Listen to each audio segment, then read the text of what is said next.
देवा मामा, ओ मुख्यमंत्री देवा मामा, झोपलेच आहे काय? झोपगीप लागून राहिली? तुम्ही तर टटार झोपत असन बाबा, टटार झोपत असन. लातूरमधली घटना माहीत आहे ना? कसे पाहणार तुम्ही? इलेक्शनच्या मागं लागले असन तुम्ही.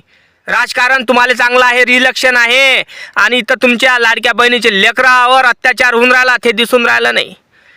गरीबाच्या लेकरावर अत्याचार होऊन राहते दिसून राहिलं नाही तुम्हाला. मला जवाब द्या. कुठं आहात तुम्ही? एवढा अत्याचार होऊन राहिला लातूरमध्ये. एका मुलीवर अत्याचार झाला आणि त्या मास्टर लोकांनी सांगितलं त्या मुलीनं सुसाईड केलं. घटना कशी झाली, काय झाली तुम्हाला माहीत आहे का माझ्या महाराष्ट्रातल्या शेतकऱ्यांनो आणि जनतेंनो? आणि ती मुलगी आपल्या दलित बांधवाची मुलगी होती, जयभीमवाली होती. म्हणजे जयभीमवाल्याच्या मुलीसंग असा तिरस्कार का? जी मुलगी ज्या वयात 12 ते 13 वर्षाची मुलगी होती त्या वयात संविधान वाचत होती. भगतसिंग राजगुरू सुखदेव पेरत होती स्वतःच्या काळजात, ती डोक्यात ती राजगुरू सुखदेवचे विचार पेरत होती, बाबासाहेबांचे विचार पेरत होती, बुद्ध पेरत होती. तुम्ही विचार करा, ती मुलगी सुसाईड करू शकते का? करू शकते का? आदल्या दिवशी अनुष्कानं आपल्या आईला फोन लावला, आई मी तुला उद्याला भेटायला ये, किंवा मी तुला भेटायला येतो, मला खाऊ आणजो, हे आणजो, ते आणजो. मुलगी खुश होती, एवढी खुश होती की ती आई सांग कमी शब्दात बोलली, आणि हे दुसऱ्या दिवशी भेटायला तयार होते दोघे जण, आई आणि मुलगी. आणि त्याच आधी रात्री असं काय घडलं असेल की अनुष्काला सुसाईड करायला लागलं. अरे अनुष्काने सुसाईड केलं ना, अशी बॉम्ब चालू आहे. तिचा मर्डर करण्यात आला, तिला मारलं, तिच्या व अंगावर जखमा होत्या, इथं जखमा होत्या, पुऱ्या अंगाला पुऱ्या शरीरावर जखमा होत्या. जखमा कुठून आल्या त्या? हे माझं म्हणणं आहे. आणि मुख्यमंत्री साहेबाला झोप कशी लागत आहे हे मला ठाऊक नाही. तुमच्या लाडक्या बहिणी, तुम्ही म्हणता ना महाराष्ट्रातल्या लाडक्या बहिणी माझ्या बहिणी आहे, मग तुमच्या बहिणीवर अत्याचार का होऊन राहिला हे मला द्या, याचं उत्तर द्या मला. त्याचं उत्तर कसे देणार? कारण तुम्ही इलेक्शनमध्ये बिझी आहात, राजकारणात बिझी आहात. चिमुकलीवर अत्याचार होऊन राहिला ते दिसत नाही तुम्हाला. म्हणजे तुमच्या जनतेवर, प्रजेवर, तुमच्या बहिणीवर अत्याचार हो, तुम्हाला काहीच घेणं देणं नाही. अगोदर इलेक्शन, राजकारण, मग आपल्या बहिणी. मताची आली कडकी म्हणून केली बहीण लाडकी. माझ्या महाराष्ट्रातल्या जनतेंनो, मी जाहीर निषेध करतो या घटनेचा. घटना कशी झाली, काय झाली, हा पूर्ण व्हिडिओ बघा, तेव्हा माहीत पडणार तुम्हाला का लातूरमधली घटना कशी काय झाली. मुलगी वसतिगृहात राहत होती, 12 वर्षाची मुलगी होती. मुलगी वसतिगृहात राहत होती, 12 वर्षाची मुलगी होती. आणि ती मुलगी आपल्या काळजात संविधान पेरत होती, संविधान वाचत होती, सुखदेव, राजगुरू, भगतसिंग वाचत होती, महामानवाचे विचार तिच्या डोक्यात होते. तरी मुलगी सुसाईड करू शकते का? नाही करू शकत दादा. करू शकते का? नाही करू शकत. आणि तिथली प्रिन्सिपल म्हणा, तिथले अधिकारी म्हणा शाळेचे, गोष्ट कशी झाली हे पूर्ण व्हिडिओ बघायला लागेल तुम्हाला. तो दिवस होता, अखेरची रात्र.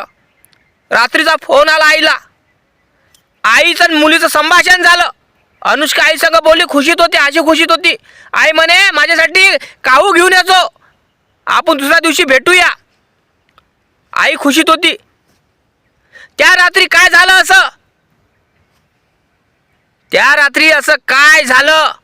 अनुष्काला मारहाण कोण केली?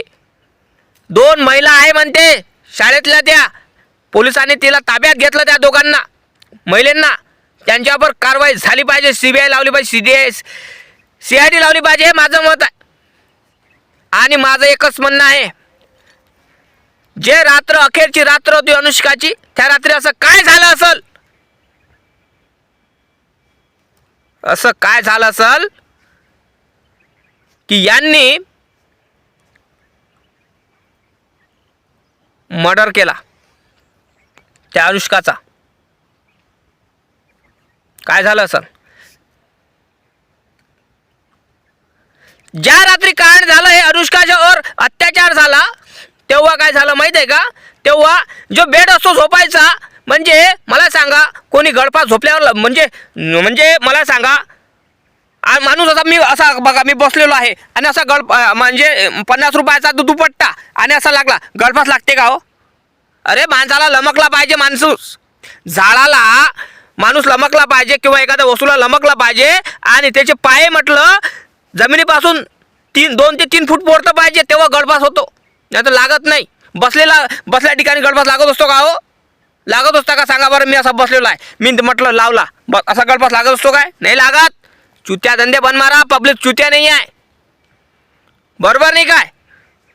तर त्या रात्री अनुष्काच्या प्रिन्सिपलला एका अधिकाऱ्यानं शाळेच्या अधिकाऱ्यानं कॉल केला की तुमची मुलगी हॉस्पिटलमध्ये आहे, तिच्यावर उपचार चालू आहे. तर अनुष्काच्या आईला असं वाटलं का कालच माझ्या पोरीसंग बोललो, कालच माझ्या पोरीसंग बोलणं झालं, अचानक असं काय झालं बेटा? का अनुष्का बिमार आहे? मग अनुष्का बिमार अशी काय आहे? तर मग काय झालं की मग अनुष्काच्या घरच्या रिटर्न अजून अनुष्काच्या घरच्या आईला अजून रिटर्न फोन आला अधिकाऱ्याचा की या लवकर हॉस्पिटलमध्ये. डायरेक्ट हॉस्पिटलमध्ये गेले, तो उपचार चालू आहे म्हणत आहे. मग तो कुणा वार्डमध्ये आहे माझी मुलगी, कोण्या वार्डमध्ये आहे? तर तिची मुलगी चिरफाट जे पोस्टमॉर्टम असतात नाही का, पोस्टमॉर्टम चिरफाट घरण्यात होती. तर सांगितलं बरोबर, पण ते चिरफाट घरण्यात का बरं? का तुमच्या मुलीनं सुसाईड केलं, तुमच्या मुलीनं गळफास घेतला. सुसाईड केलं, गळफास घेतला. तिथंच तिची आई किरकाणे फाडायला लागली, रडायला लागली, बाप रडायला लागला. दादा विचार करायची ती गोष्ट आहे. तिथंच तिची आई आणि बाप रडायला लागला. म्हणजे हे कर्मचारी अधिकारी किती हरामखोर माजोरचोत असन. आणि ज्या ठिकाणी गळफास घेतला माझ्या मुलीनं, तर आम्हाला ते जागा दाखवा. तर दादा जागा दाखवली नाही त्यांनी तिच्यावर उपचार करायला लागत होता, तिच्यावर मेडिकल करायला लागत होतं, तेव्हा काहीतरी नियोजन करायला लागत होतं. डायरेक्ट तुम्ही चिरफाट घरात द्यान तर काहीतरी घोळ आहे ना, तर अनुष्काचा खून झाला, अनुष्काला मारलं, अनुष्कावर जबरदस्ती काहीतरी करण्यात आलं. अनुष्काला का मारलं?